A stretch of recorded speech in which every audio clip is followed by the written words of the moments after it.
गीता अध्याय 8 श्लोक 9 कविं पुराणमनुशासितारमणोरणीयां समनुस्मरेद्यः सर्वस्य धातारमचिन्त्यरूपमादित्यवर्णन् तमसः परस्तात् कविं अनुस्वाराचा अर्धा म पुराण मनुशासितार मनोरणीयाव यावरच्या अनुस्वाराचा औ उच्चार करायचा मनोरणीयाव समनुस्मरेद्यः नुवर आघात रे पूर्ण म्हणायचा सर्वस्य सवर आघात ववर पण आघात सर्वस्य धातारमचिन्त्यरूपमादित्यवर्णन् अनुस्वाराचा न दीवर आघात येईल तमसः परस्तात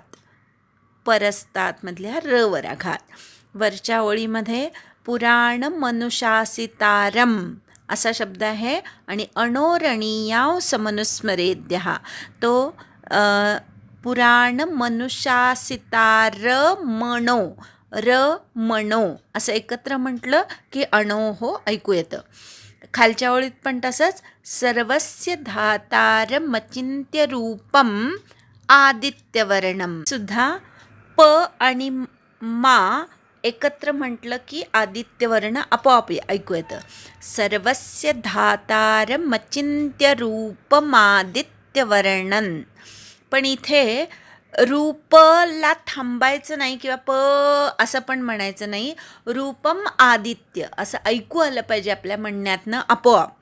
सर्वस्य धातारमचिन्त्य रूपमादित्यवर्णन असं म्हणायचं. कविं पुराण मनुशासितारमणोरणीयां समनुस्मरेद्यः कविं पुराणमनुशासितारमणोरणीयां समनुस्मरेद्यः कविं पुराणमनुशासितारमणोरणीयां समनुस्मरेद्यः कविं पुराणमनुशासितारमणोरणीयां समनुस्मरेद्यः कविं पुराणमनुशासितारमणोरणीयां समनुस्मरेद्यः सर्वस्य धातारमचिन्त्यरूपमादित्यवर्णन्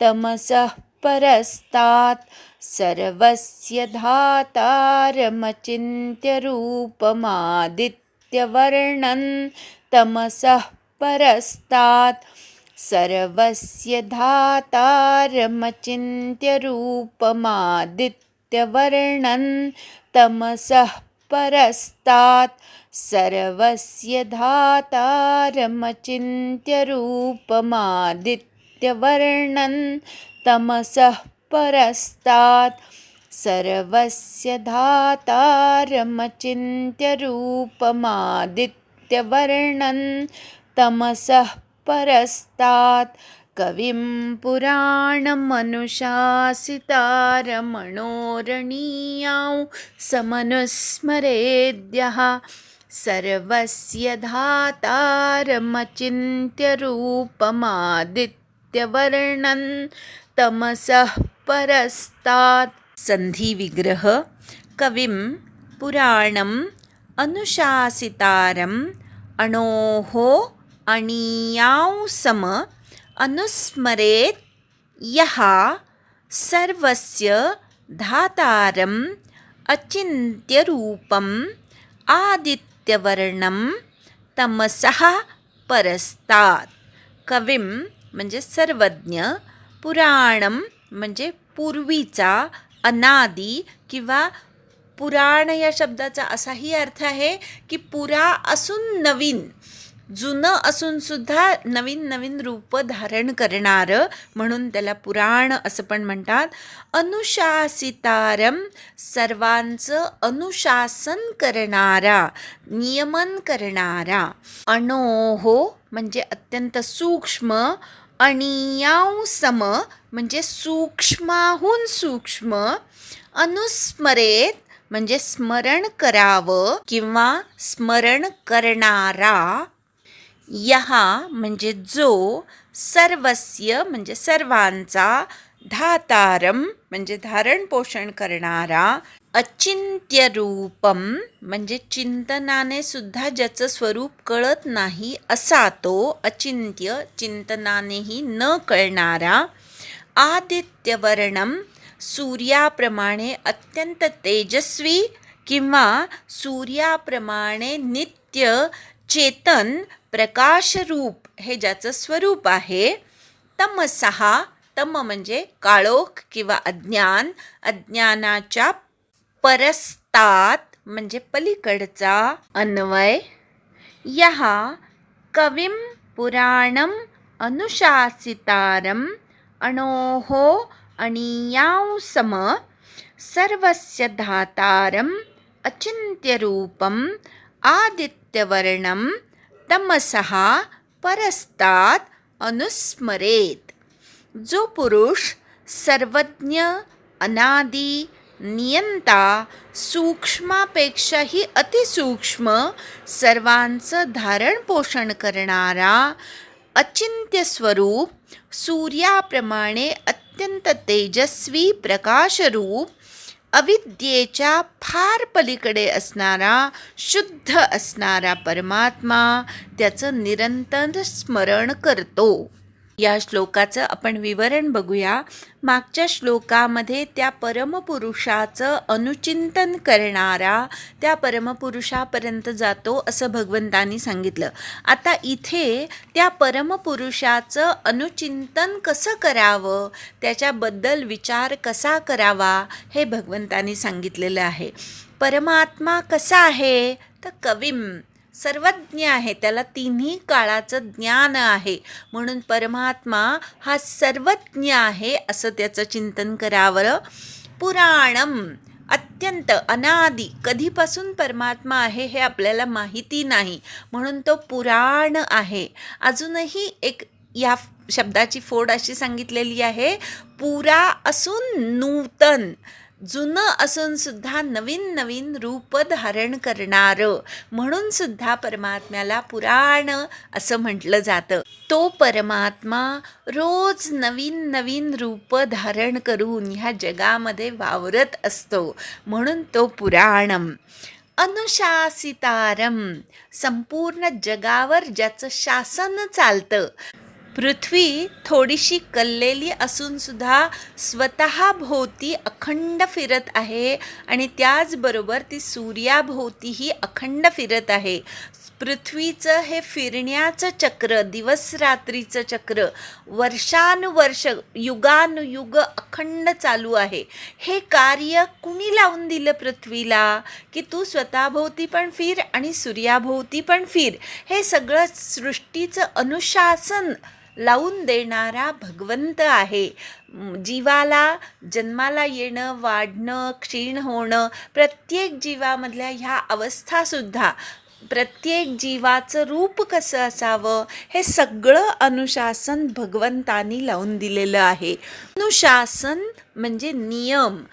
सृष्टीमध्ये जे जे नियमानी घडत आहे ते सर्व परमात्म्यांनी घालून दिलेल्या नियमानुसार चालतं आहे.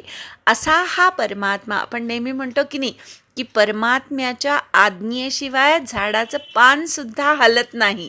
हे जे आपण म्हणतो तेच इथे सांगितलं, की तो संपूर्ण सृष्टीचं अनुशासन करणारा आहे, म्हणून त्याला अनुशासितारम असं म्हटलेलं आहे. अणोहो अणीयाव सम. अणू हा सगळ्यात छोटा मानला जातो, पण तो परमात्मा विशाल पण आहे, त्याच वेळेस तो अणुरेणूंपेक्षाही सूक्ष्मसुद्धा आहे.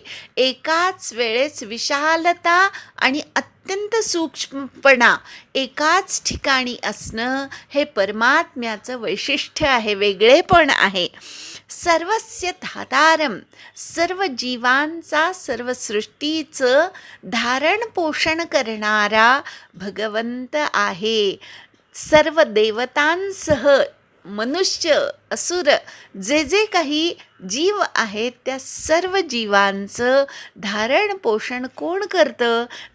तो परमात्मा करतो. म्हणून सर्वस्य धातारम, अशा सर्वांचं धारण पोषण करणाऱ्या अचिंत्य रूपम, त्या परमात्म्याचं चिंतन करायला जावं तर त्याला ना रूप आहे, ना रंग आहे, ना कुठले गुण आहेत. त्यामुळे त्याचं रूप गुण ह्यानुसार चिंतन करता येत नाही. त्याचं अस्तित्व फक्त आपण जाणून घेऊ शकतो, पण त्याचं रूप किंवा त्याचे गुण काय आहेत, त्याचा आकार केवढा आहे, हे आपल्याला चिंतनाने लक्षात आणून घेता येत नाही. कारण ही सृष्टी 11व्या अध्यायात भगवंतांनी सांगितलेले आहे की मी माझ्या एका अंशाने ही संपूर्ण सृष्टी व्यापून उरलेलो आहे. म्हणजे ही सृष्टी जे जे दिसतंय ते सगळं जर भगवंताचा एक अंश असेल तर त्याचे संपूर्ण परमात्मा किती मोठा असेल याचं आपल्याला चिंतनसुद्धा करता येत नाही. म्हणून त्या परमात्म्याचं रूप कसं आहे तर चिंतनाने न समजणारं आहे, चिंतनाच्या पलीकडचं आहे. म्हणून त्याला अचिंत्य रूप म्हटलेलं आहे. आदित्यवर्णम, त्या परमात्म्याचा रंग फक्त सांगता येतो बरं का. कसा आहे तो परमात्मा तर तो प्रकाश स्वरूप आहे. आदित्य म्हणजे सूर्य. सूर्य जसा प्रकाशित असतो, कधीही तो अंधाराला स्वतःच्या जवळ करत नाही किंवा सूर्याच्या ठिकाणी अंधार अज्ञान कधीच नसते, त्याप्रमाणे परमात्मा हा ज्ञानस्वरूप आहे, प्रकाशस्वरूप आहे. त्याच्या ठिकाणी अज्ञान अंश मात्रसुद्धा नाही. म्हणून त्याला म्हणायचं आदित्यवर्णम. तमसः परस्तात्, परमात्म्याच्या ठिकाणी अज्ञान काळोख किंवा दोष कुठलाही नाही. म्हणून त्याला तमाच्या पलीकडचा असं म्हणतात. सूर्यालाही तमसः परस्तात् म्हणतात, कारण सूर्याच्या ठिकाणी अंधाराचा लवलेशही नाही.